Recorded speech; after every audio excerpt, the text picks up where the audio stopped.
A arqueologia bíblica estendeu-se a todo o Médio Oriente. Verdades extraordinárias foram reveladas e agora compreendemos perfeitamente os períodos bíblicos.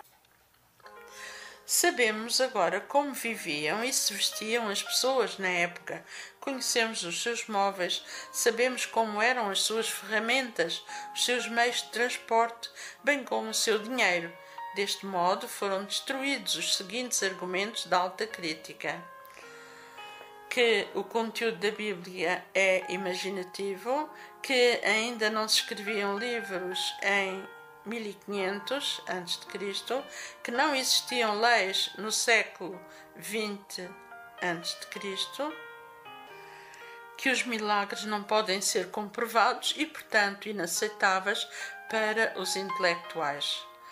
Graças à arqueologia moderna, a história e os dados da Bíblia estão agora bem estabelecidos. Sabe-se que havia escrita alfabética muito antes de Moisés. Também ficou provado que as famosas leis de Hammurabi, assim como outras leis, datam do século XXI a.C. e por isso já vêm do tempo em que Abraão viajou de Ur dos Caldeus para Canaã, e muitos dos milagres bíblicos podem ser compreendidos graças à arqueologia moderna. Qualquer milagre, na sua essência, não pode ser explicado cientificamente, mas quando ele ocorreu, pode ser encontrado na história. Quando Henrique Reinlesen decifrou uma inscrição numa rocha na Pérsia, foram compreendidas 3 línguas da antiguidade: o persa, o elamita e o assírio. Quando uma parte das tropas de Napoleão escava uma trincheira na localidade de Roseta, perto do rio Nilo, encontraram uma pedra de basalto preta de 1,20 m aproximadamente por 70 centímetros. Nesta pedra encontram-se inscrições de 3 línguas, como o egípcio, hieroglífico, antiga escrita histórica, o fonético do povo e o grego. Que triunfo foi poder ler o idioma que os egípcios usavam no tempo dos faraós. Pode-se ler registros antigos que mencionavam certos nomes familiares, como Jacó, Israel, José, Putifar, sogro de José, Asenate, esposa de José, e Zafnat Peneia, nome egípcio de José. Todos estes nomes se encontram escritos na Bíblia. Velhas fontes escritas orientais confirmam surpreendentemente que a Bíblia contém uma nomenclatura semítica ocidental.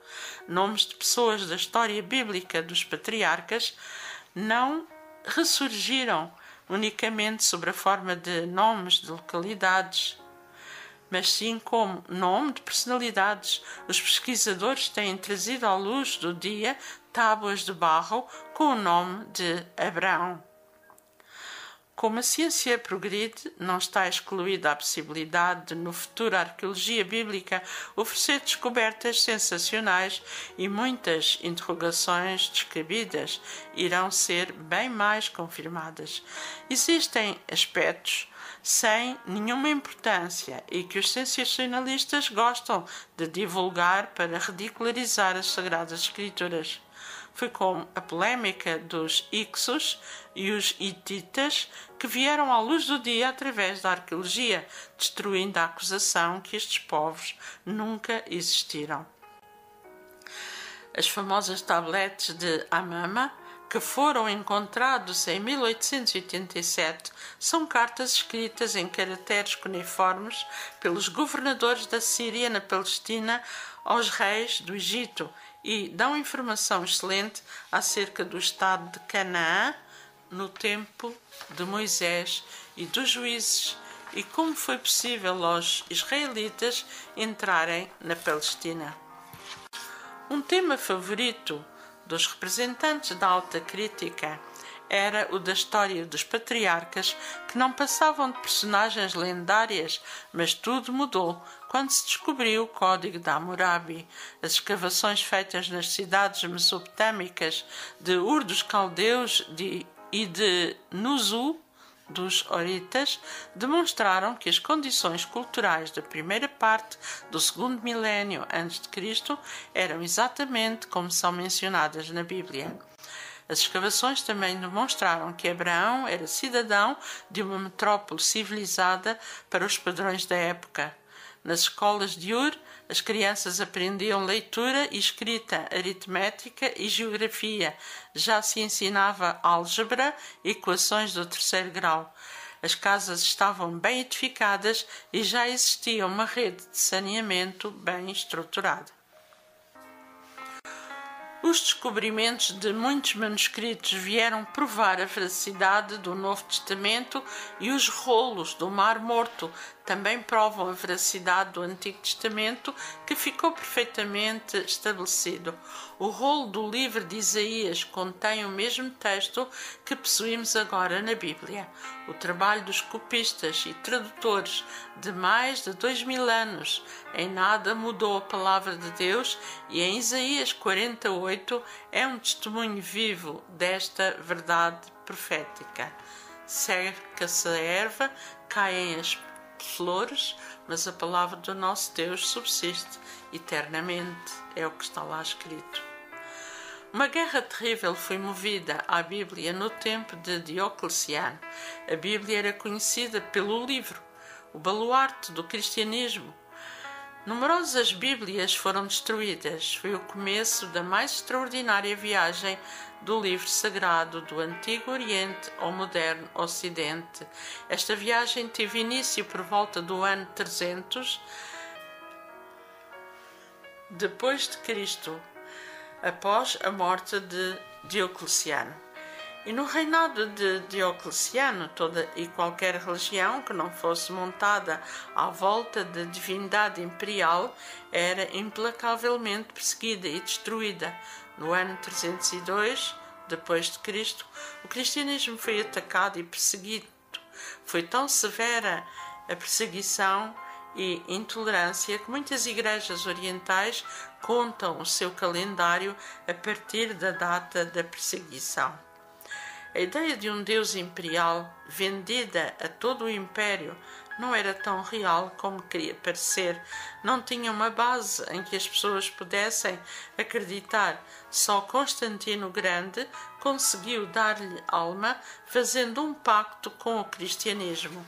Depois do concílio de Niceia, a velha máquina do Império Romano ficou cheia de uma nova energia, a fé cristã, e foram copiadas várias versões da Bíblia encomendadas pelo imperador.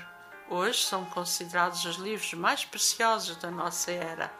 Um deles é o Codex Sinaiticus, retirado de um mosteiro no deserto do Egito e guardado na biblioteca do Museu Britânico. É considerado hoje o mais famoso livro do mundo. É possível que seja uma das 50 Bíblias encomendadas por Constantino para a sua nova igreja. Na prática, é a mais antiga Bíblia completa do mundo. Nesta Bíblia existem 14.500 anotações, o que mostra o cuidado que os copistas tinham com o texto. Alguém escreveu no fim do livro de Esther que aquela Bíblia fora comparada com outras mais antigas. Este homem, chamado Pamfílios, o mesmo que compartilhou a cela de prisão com o secretário de Constantino no tempo de Diocleciano e que 20 anos mais tarde fez a minuta do concílio de Niceia. É espantoso o triunfo da Bíblia e o cuidado como foi preservada como nenhum outro livro do mundo. Contém os mesmos textos dos antigos fragmentos. O livro perseguido e queimado por Diocleciano está agora no coração do Império. Foram os perseguidores que deram utilidade à Bíblia. Com o tempo desceram dos seus tronos para remediarem os seus governos decadentes. Juntaram-se à Assembleia, adoram Jesus e colocaram as Sagradas Escrituras no centro do Império.